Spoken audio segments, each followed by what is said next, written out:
우리는 5천년 역사에서 딱 한 번 나라의 주권을 빼앗겼습니다. 100여 년 전인 1910년 일제에 빼앗긴 나라를 찾기 위해 수많은 독립운동가의 희생이 있었고 그 과정에서 대한민국이 탄생했습니다. 대한민국 탄생에 함께한 제 증조부님의 사진이 오늘 더불어민주당 당대표실에 걸립니다. 마음이 벅차면서도 한편으로는 안타깝다는 생각이 듭니다. 대한민국 국민이라면 모두가 자랑스러워해야 할 우리의 독립운동사가 종종 국민의 편을 가르는 이념전쟁의 도구로 악용되기 때문입니다. 제가 어렸을 적에 도둑참배라는 이해하기 어려운 얘기를 들은 적이 있습니다.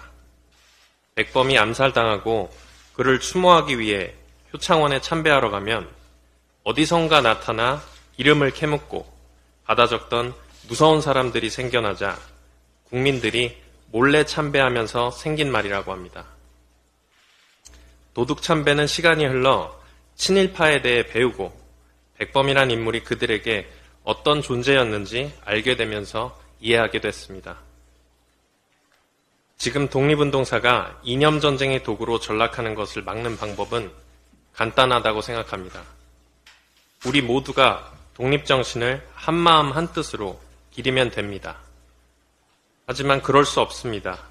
우리 사회에는 독립운동사의 가치와 의미를 평가절하하고 왜곡해야 자신의 존재감을 드러낼 수 있고 조상의 과거를 가림과 동시에 기득권을 대대손손 물려줄 수 있는 세력이 있기 때문입니다. 제 할아버지 김신 장군은 백범의 후손으로서 항상 신중히 행동하라고 말씀하셨습니다. 그리고 제 첫 공식 활동이었던 2015년 서울시 광복 70주년 기념사업을 계기로 신중히 행동하라고 했던 할아버지의 말씀이 어떤 의미인지 알게 됐습니다. 그건 대한민국 임시정부의 정신을 계승하기 위해 독립유공자와 후손들의 부당한 처우와 역사 왜곡에 침묵하면 안 된다는 의미가 아니었을까 합니다.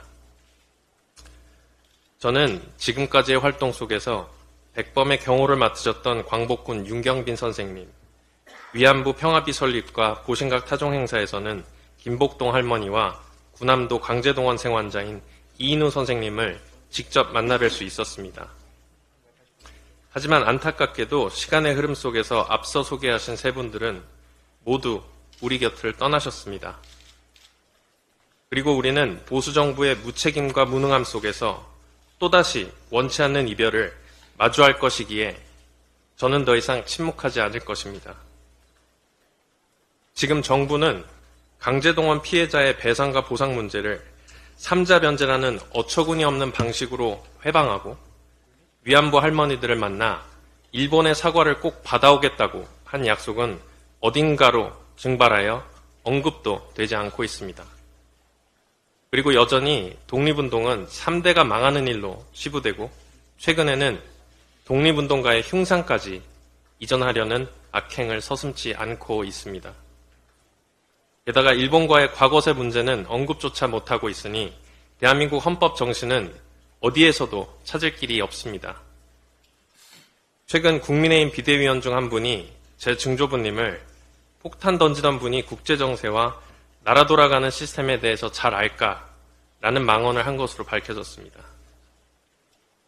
국민에 의해 쫓겨난 독재자를 옹호하기 위해 대한민국 임시정부의 법통을 부인하는 걸 넘어 왜곡된 역사 지식을 토대로 친일파의 역사관과 괴를 같이 하려는 저들의 저열한 인식에 분노하지 않을 수 없습니다.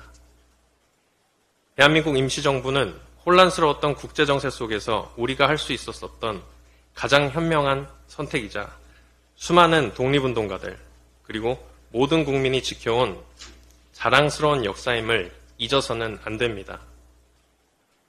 이제 역사마저 혐오 정치로 만들기 위한 저들의 준동에 단호하게 대처하겠습니다. 저는 오늘 이 자리에서 할아버지께서 말씀하신 신중을 기하는 선택으로 더불어민주당에 합류합니다. 더불어민주당은 대한민국 임시정부의 정신을 계승하고 있는 정당입니다. 더불어민주당과 함께 역사 정의를 바로 세우고 헌법 정신을 왜곡하는 일체의 움직임에 단호히 대처하겠습니다.